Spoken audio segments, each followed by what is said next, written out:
Ce logo, tu le connais. Il est partout. Sur les terrains, dans les rues, dans les pubs.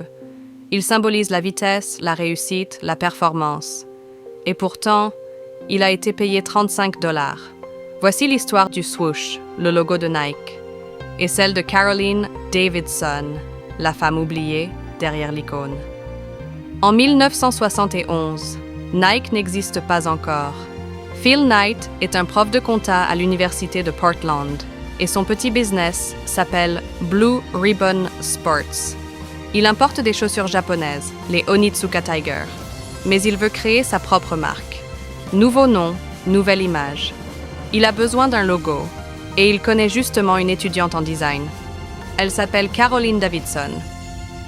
Phil lui demande « Fais-moi un logo qui donne une impression de mouvement, de vitesse. » Après plusieurs essais, elle propose un simple trait inspiré de l'aile de la déesse grecque Nike, symbole de la victoire.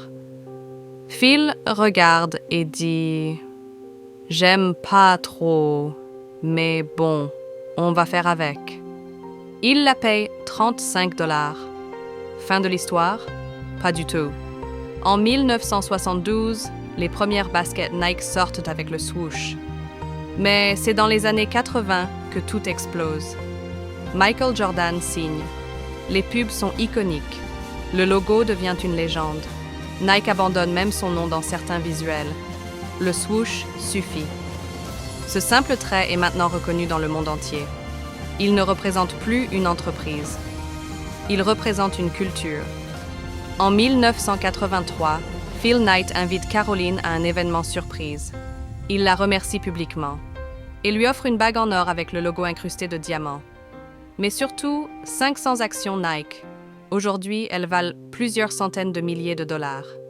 Caroline dira plus tard « Je ne suis pas riche, mais je suis à l'aise. » L'histoire du swoosh, c'est celle d'un logo payé une misère, devenu l'un des plus puissants de la planète.